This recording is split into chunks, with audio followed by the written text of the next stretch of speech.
ముగ్గురు కలిసి వాళ్ళ మేనిఫెస్టో రిలీజ్ చేస్తాం 12ంటికి అని చెప్పింది.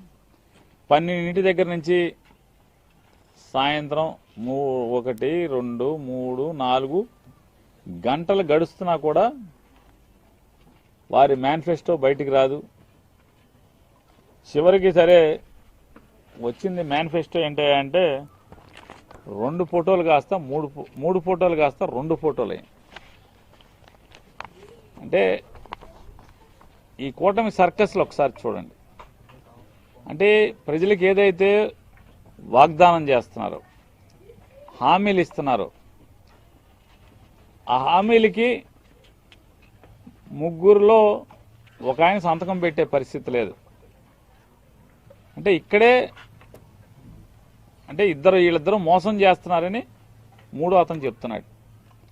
నా ఫోటో ఇవ్వకండి, నా సంతకం పెట్టబాకండి ఆ మేనిఫెస్టోలో అని చెప్పని ఆ పరిస్థితులు మనం చూసాం.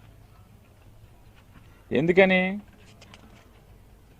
ఇవన్నీ కూడా ఈ చెప్పే మాటలన్నీ కూడా చంద్రబాబు నాయుడు, పవన్ కళ్యాణ్ ఇద్దరు చెప్పే మాటలు అమలయ్యేవి కాదు. మళ్ళీ జనాలకి టోపీ పెడతాకి 2014లో ఎలా అయితే టోపీ పెట్టారో మళ్ళీ టోపీ పెడతాకే ఇవన్నీ కూడా అరచేతిలో వైకుంఠం కాగితాల మీద చూపించేటువంటి పరిస్థితుల్ని అప్పుడే కూటమిలో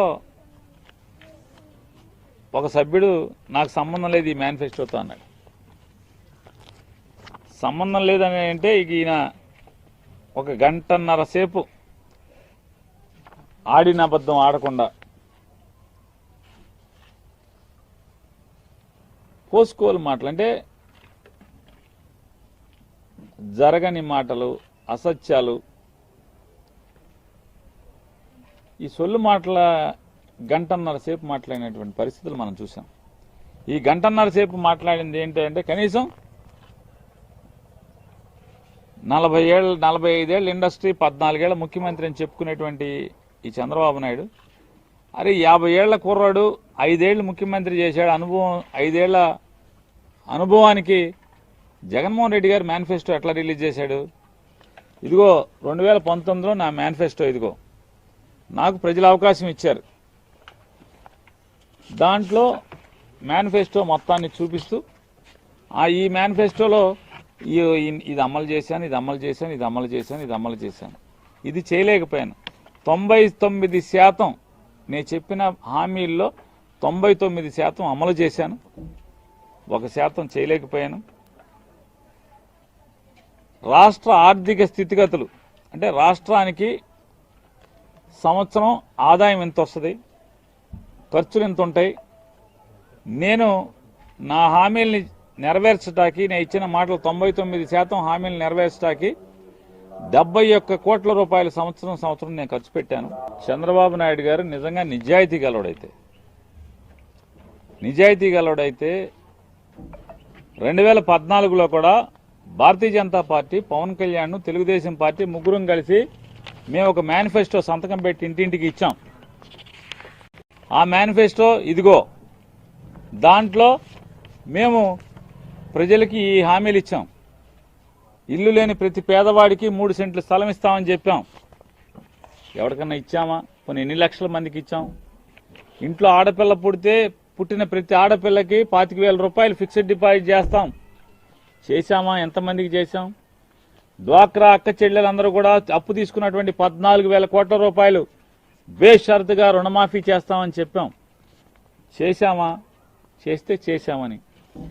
రైతులకు రుణమాఫీ 84,000 కోట్ల రూపాయలు రైతులు తీసుకున్నటువంటి అప్పులు, లేదా రైతుల వ్యవసాయ అవసరాల కోసం వాళ్ళ ఇంట్లో భార్య పిల్లల నగలు కుదువు పెడితే బ్యాంకులో, ఆ బ్యాంకులో నగలు కూడా వసూలు చేస్తాయి, తీసుకొచ్చి ఇస్తామని హామీ ఇచ్చాం. ఇదిగో ఇంతమంది రైతులకి ఇంత డబ్బు అప్పు కట్టాం అని ఒక్క మాట అంటే ఒక్క మాట పాత మేనిఫెస్టో చూపించి, అదే ముగ్గురం మేము మళ్ళీ వస్తున్నాం, ఇన్ని హామీలు ఇచ్చాం, ఇన్ని నెరవేర్చాం, మళ్ళీ హామీలు ఇస్తున్నాం అని చెప్పని చెప్పేటువంటి సత్తా, చెప్పేటువంటి నిజాయితీ లే మోసగాళ్ళు వచ్చి వాళ్ళు మాట్లాడినటువంటి ఇవన్నీ మనం చూసి ఆయన ఏమాత్రం ఏమైనా సరే, ఇదిగో 2014లో ఆయన చెప్తాడు, నేను పంచాయతీ రాజ్ వ్యవస్థని ఉద్ధరిస్తాను అని చెప్పి మాట్లాడాడు. 2014 నుంచి 19 దాకా పంచాయతీరాజ్ వ్యవస్థని సర్వనాశనం చేసింది ఎవరు? సర్పంచ్ కానీ పాలకవర్గం ఉండగా ఆ పాలకవర్గానికి సంబంధం లేకుండా జన్మభూమి కమిటీలు ఏర్పాటు చేసి ఏ పథకం ప్రజలకు కావాలన్నా జన్మభూమి కమిటీ టిక్కు పెడితే మాత్రమే, వాళ్ళకి టిక్కు పెట్టిన వాళ్ళకి మాత్రమే ఆ పథకం లభించేలాగా సర్వనాశనం చేసింది పంచాయతీలను ఎవరు? ఇవాళ ఎన్డీఏలోకి భారతీయ జనతా పార్టీ నాయకత్వంలో నడుస్తున్నటువంటి నేషనల్ డెమోక్రటిక్ అలయన్స్లోకి ఆయన చెప్తూ చాలా గర్వంగా చెప్పాడు, నేను ఈ రాష్ట్ర అవసరాల కోసం మాత్రమే భారతీయ జనతా పార్టీతో కలిశాను, ఈ రాష్ట్రం బాగు చేయడానికి మాత్రమే అని చెప్పని. వాళ్ళు ఇచ్చినటువంటి ఈ మేనిఫెస్టోలో ఈ రాష్ట్రాన్ని బాగు చేయడానికి ఏం పెట్టారు? ఎన్డీఏ మీరు భారతీయ జనతా పార్టీ పవన్ కళ్యాణ్ ముగ్గురు కలిసి ఈ రాష్ట్రాన్ని ఉద్ధరిస్తానికి మాత్రమే నేను భారతీయ జనతా పార్టీతో కలిశానని చెప్పి మాట్లాడారు. ఏమిచ్చావు దీంట్లో? ప్రత్యేక హోదా ఇచ్చావా?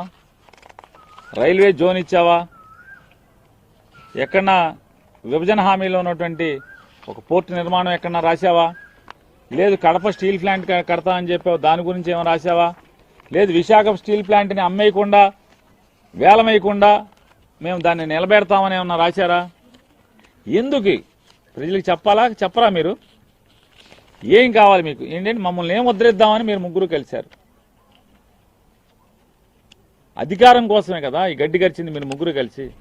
లేదంటే ఈ రాష్ట్రానికి ఏం మేలు చేయటానికి ఇందులో ఏమున్నాయి? ఈ రాష్ట్రానికి ఒక్కటంటే ఒక్క మేలు జరిగేది, మీరు ఎన్డీఏలో కలవటానికి. 19లో తిట్టుకున్నారు కదా, మీరు తన్నుకున్నారు కదా, నువ్వు దొంగ అంటే నువ్వు దొంగ అని చెప్పని ఒకళ్ళు తిట్టుకున్నారు కదా ముగ్గురు కూడా. ఇవాళ ముగ్గురు ఎందుకు కలిశారు? మీకు మీరే ఒకడినొకడు దొంగ అన్నారు, ఈ ముగ్గురు దొంగలు ఎందుకు కలిశారు? ఏమన్నా అంటే మీకోసం కలిశామని జనాలను చూపిస్తున్నారు.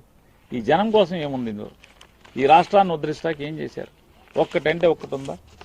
ఊరికే జగన్మోహన్ రెడ్డి గారు అమ్మఒడి ఇస్తా అన్నాడు, అమ్మఒడి ఆయన 15,000 ఇస్తా అన్నాడు, ఇస్తున్నాడు కాబట్టి నేను 20,000 ఇస్తాను. జగన్మోహన్ రెడ్డి గారు ఆడవాళ్ళకి చేయూత ఇస్తున్నాడు కాబట్టి నేను ఇంకో 5,000 పెంచి లేదా 3,000 పెంచి నేను కూడా చేయూత ఇస్తాను. జగన్మోహన్ రెడ్డి గారు ఆటో వాళ్ళకి డబ్బులు వేస్తున్నాడు కాబట్టి 10,000 నేను 20,000 వేస్తాను. జగన్మోహన్ రెడ్డి గారికి మత్స్యకారులకి డబ్బులు వేస్తున్నాను కాబట్టి నేను దాన్ని 15,000 చేస్తాను. 10,000 వేస్తున్నాడు కాబట్టి వేట నిషేధ సమయంలో నేను 15,000 వేస్తాను. ఇవాళ ఒక్కటంటే ఒక్కటి 2014లో ఇదే హామీలు మీరు ఇచ్చారు కదా. ఇదంతా కూడా అయితే జగన్మోహన్ రెడ్డి గారి మేనిఫెస్టోని పూర్తిగా కాపీ కడతాం 90%, 10% కర్ణాటకలో కాంగ్రెస్ పార్టీ మేనిఫెస్టోని కాపీ కడతాం. చెప్పే దమ్ముందా అని అడుగుతున్నా. జగన్మోహన్ రెడ్డి గారు చెప్పాడు, ఇవో నేను గతంలో ఇచ్చిన మేనిఫెస్టో ఇది, నేను ఖర్చు పెట్టింది ఎంత, రాష్ట్ర ఆదాయం ఎంత, రాబడి ఎంత, కాబట్టి నేను ఇంతకన్నా పెంచే అవకాశం నా దగ్గర లేదు, ఆదాయం లేదు. సంవత్సరానికి పెరిగితే బాగా గొప్పగా పెరిగితే 10% మించి ఆదాయం పెరగదు సంవత్సరానికి. పెరగనప్పుడు ఎక్కడి నుంచి డబ్బులు తెస్తాం?